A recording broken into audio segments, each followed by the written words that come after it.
Two sisters who are mysteriously orphaned are forced to leave Seattle for Arizona. Five brothers move into the shack next door. One fateful night, a creature attacks the Abbotts only to be rescued by the Quinns, and their lives are forever changed. Welcome to Saintsville.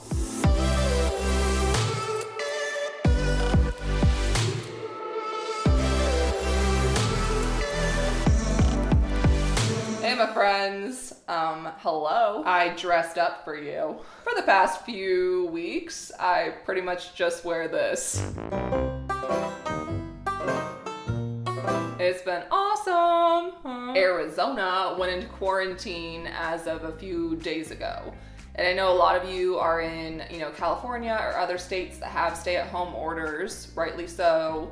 And you might be running out of things to watch. You might have the exact same taste as me and have already watched all the shows I'm about to recommend.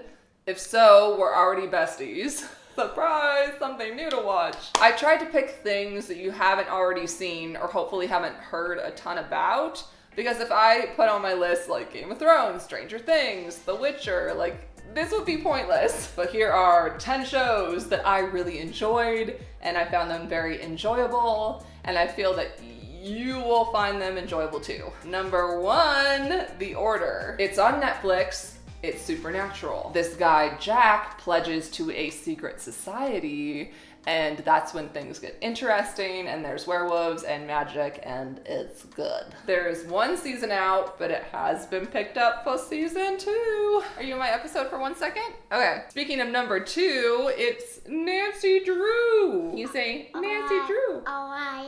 Go. He wants yogurt. Close enough. I have been watching it on Amazon, but I saw that it's now on CW TV, CWTV.com for free. So watch it while it lasts. Based on the Nancy Drew novels, which if you haven't read them, they're great. I read them when I was little, because it's me.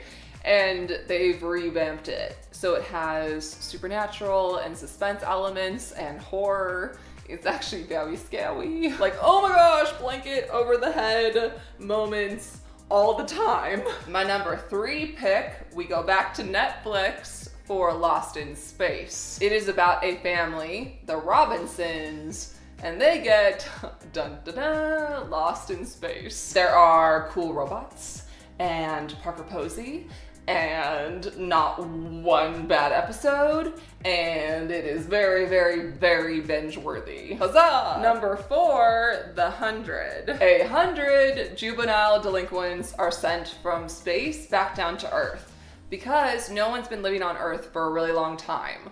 There was a nuclear Armageddon, and everyone that could flee fled, but their spaceship is dying. So they send all these kids down as an experiment and just kind of see who survives. I loved season 1 through 4. Season 5 got a little weird. I'm hoping season 6 gets better, but you have 58 episodes to watch before it gets weird. Number 5, Don't F with Cats. Cat ears. It is a Netflix limited series, like documentary style, about all these people that are animal lovers, and this guy is being really abusive towards animals, and they start tracking him and trying to figure out who he is, and then before you know it, they're trying to identify this killer. And just so I warned you, there is a lot of graphic imagery, a lot of it is hard to watch.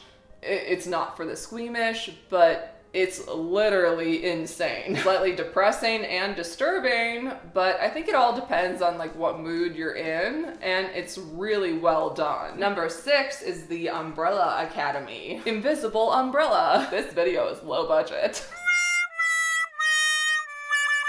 The story goes that in 1989, 43 women gave birth to babies after showing no signs of pregnancy, and a billionaire adopts 7 of them. All of the kids born have special abilities. but the billionaire decides to take his 7 and turn them into superheroes. But the team fractures only to be brought back together to solve their billionaire adopted father's murder. Fun fact, they are based on the graphic novels by Gerard Way of My Chemical Romance, if you needed a little push to watch it. Number 6, 7 is Billions. Damian Lewis is brilliant in it. You may know him from Homeland or from Life. It also stars Paul Giamatti, who is a district attorney out to get Damian's character, Bobby Axelrod, who is a hedge fund manager. It is meant for mature audiences, so not something to watch with smaller humans. Number 8 is The Night Manager, starring Tom Hiddleston. It is a limited series, and I just devoured the entire thing. Basically, a night manager, played by Tom Hiddleston, I don't know why I'm talking like this, gets approached by MI6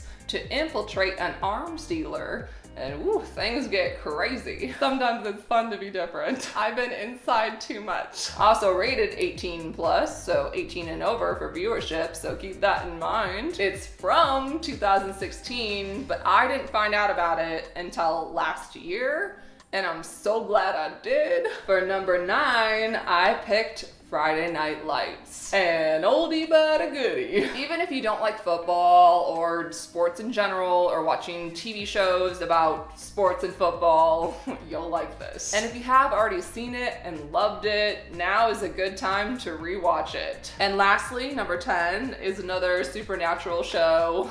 Surprise, surprise. Legacies. It is a spin-off of The Vampire Diaries and the originals, where the daughter of Klaus Michelson, Hope, she attends a school for the gifted, a place where every type of mythical creature can come to learn and learn and learn. But weird things are always happening to Hope or the school, or there's some sort of outside threat that's trying to like destroy everybody, and it's highly entertaining. For this video, I focused purely on TV shows. But if you want me to do another episode on movies or books, let me know below. As you can see, I am a huge sci-fi fantasy buff. I just love it. But to be fair, I did try to throw in some other things, and I am so, it's not even funny, open to suggestions. So let me know below some of your faves, and we'll talk about it, and you'll give me more things to watch by myself while I'm social distancing. And besides watching a lot of television, I have been gardening and playing with Rex and reading the news and watching the news and trying not to cry or panic all the time. And I wanted to figure out a way to give back. My friend Jake, he's been in a lot of my videos. Jake White, I always made him girls, so he always played like female characters. He is in his last semester to become a full-time nurse. And they are not giving nursing students PPE, like personal protective equipment right now, because they need it for the doctors and the nurses that are already working. So I have my sewing machine, and this weekend I'm gonna try to make them some masks that they can use either to throw away or wash for him and his friends. So wish me luck. Recommendations below. Stay safe. I love you. See you next Saturday. And I'm gonna put my pajamas back on.